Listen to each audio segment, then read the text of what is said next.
नमस्कार दोस्तों, radio Kedar 91.2 FM पे आप सभी का स्वागत है।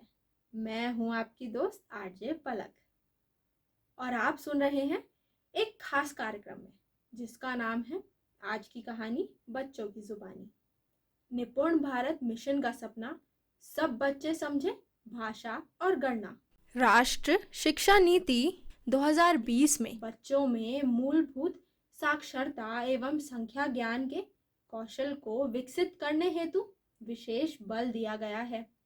इस पक्ष को देखते हुए जिला शिक्षा एवं प्रशिक्षण संस्थान रुद्रप्रयाग द्वारा बच्चों में पढ़ने को रोचक बनाने व भाषाई कौशल को विकसित करने के उद्देश्य से जनपद के राजकीय प्राथमिक विद्यालयों के कक्षा 1 से 3 के विद्यार्थियों में कहानी को समझ के साथ पढ़ के सुनने के प्रति रुचि विकसित करने हेतु उनके द्वारा रेडियो पर अपनी पाठ्य पुस्तक या फिर समकक्ष पुस्तकों की कहानी को धारा प्रवाह एवं उचित आरोह अवरोह के साथ सुनाने से एवं राज्य के अन्य विद्यालयों के छात्र छात्राओं में कहानी के प्रति रुचि उत्पन्न होगी, जिनमें साथ ही उनमें भाषाई कौशल सस्वर वाचन पठन विकसित होंगे।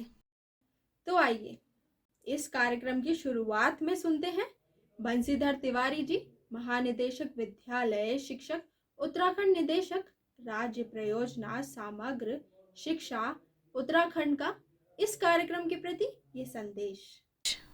राष्ट्रीय शिक्षा नीति 2020 के अनुरूप निपुण भारत मिशन वर्ष 2026-27 तक कक्षा 3 के सभी बच्चों को बुनियादी साक्षरता एवं संख्या ज्ञान की दक्षता उपलब्ध कराने एवं उनके स्तरानुसार आवश्यक जीवन कौशल सिखाने के लिए प्रारंभ किया गया। बच्चे समझ के साथ धारा प्रवाह पढ़ सके तथा गणित की आधारभूत संक्रियाओं को हल कर सके, इसके लिए राज्य सरकार एवं भारत सरकार के स्तर से विभिन्न कार्यक्रम संचालित किए जा रहे हैं। इसी क्रम में डायट रतुड़ा रुद्रप्रयाग द्वारा नवाचार के रूप में कक्षा 1 से 3 तक के सभी बच्चों के लिए आज की कहानी बच्चों की जुबानी कार्यक्रम प्रारंभ किया जा रहा है। यह एक सराहनीय प्रयास है। मेरा विश्वास है कि कार्यक्रम से जुड़ने पर बच्चों में पढ़ने की आदत का विकास होगा तथा कार्यक्रम निपुण भारत के लक्ष्य प्राप्त करने में मील का पत्थर साबित। तो दोस्तों, अभी आपने सुना बंसीधर तिवारी जी, महानिदेशक विद्यालय शिक्षक उत्तराखंड का ये संदेश। अब आइए आज की कहानी बच्चों की जुबानी के इस पहली कड़ी में सुनते हैं राजकीय प्राथमिक विद्यालय जाबरी रुद्रप्रयाग के द्वारा प्रस्तुत ये कहानी, जिसका नाम है अक्ल बड़ी या भैंस। कहानी को प्रस्तुत कर रहे हैं शीतल सेमवाल जी, आन्या राणा जी और साहिल जी, और विद्यार्थियों से कहानी से संबंधित चर्चा कर रही हैं इन बच्चों की शिक्षिका श्रीमती अरुणा नौटियाल जी। मेरा नाम शीतल सेमवाल है। मैं कक्षा 3 में पढ़ती हूँ। मेरे विद्यालय का नाम राजकीय प्राथमिक विद्यालय जाबरी रुद्रप्रयाग है। मेरा नाम आन्या राणा है। मैं कक्षा 3 में पढ़ती हूँ। मेरे विद्यालय का नाम राजकीय प्राथमिक विद्यालय जाबरी रुद्रप्रयाग है। मेरा नाम साहिल कुमार है। मैं कक्षा 3 में पढ़ता हूँ। मेरे विद्यालय का नाम राजकीय प्राथमिक विद्यालय जाबरी रुद्रप्रयाग है। आज हम आप लोगों को अपनी पाठ्य पुस्तक से एक कहानी सुनाने जा रहे हैं, जिसका नाम है अक्ल बड़ी या भैंस। अच्छा दोस्तों, यह तो बताओ अक्ल बड़ी या भैंस? अक्ल?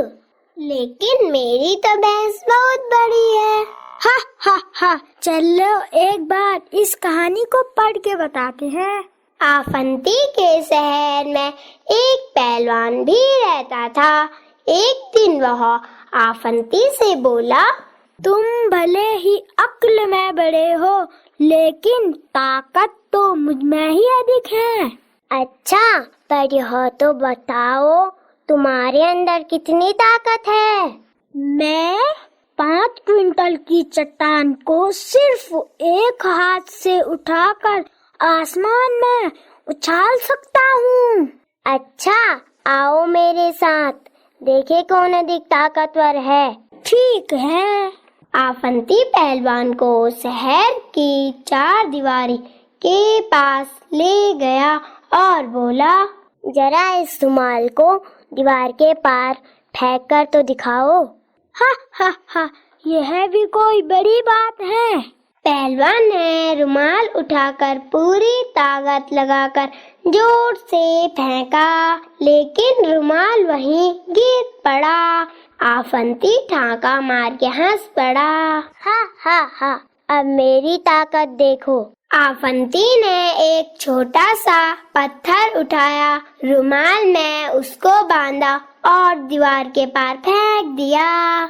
शाबाश, आप लोगों की कहानी तो बहुत ही सुंदर थी। तो बच्चों, यह तो बताओ, क्या ये कहावत आपने पहले कभी सुनी है? जी हाँ, मेरी मम्मी कई बार कहती रहती है। अच्छा, कब कहती हैं आपकी माँ ऐसा? जब हम कोई काम सही तरीके से नहीं करते हैं। चलो ठीक है, तुम मुझे ये बताओ कि इस कहानी में आपको कौन सा पात्र ज्यादा समझदार लगा? मुझे तो आफंती ज्यादा समझदार लगा। अच्छा, लेकिन ऐसा क्यों? क्योंकि उसने रुमाल पे पत्थर बांधा और दीवार के पार फेंक दिया। पहलवान ने सोचा मैं तो ताकतवर हूँ, पर उस पे अकल नहीं थी। तो अब ये बताओ कि इस कहानी से आपने क्या सीखा? भैंस तो सिर्फ दिखने में बड़ी होती है, लेकिन अकल से हम कठिन से कठिन काम कर सकते हैं। तो दोस्तों, अभी आपने सुना राजकीय प्राथमिक विद्यालय जाबरी रुद्रप्रयाग के द्वारा प्रस्तुत ये कार्यक्रम, जिसका नाम है आज की कहानी बच्चों की जुबानी। उम्मीद है कि आपको ये कार्यक्रम पसंद आया होगा। आपको ये कार्यक्रम कैसा लगा, आप हमें व्हाट्सएप द्वारा मैसेज भेज के भी बता सकते हैं। हमारा व्हाट्सएप नंबर है 9412946634। तो आप बने रहिए रेडियो केदार 91.2 FM के साथ। मैं आपकी दोस्त आरजे पलक अब लेती हूँ इजाजत। धन्यवाद।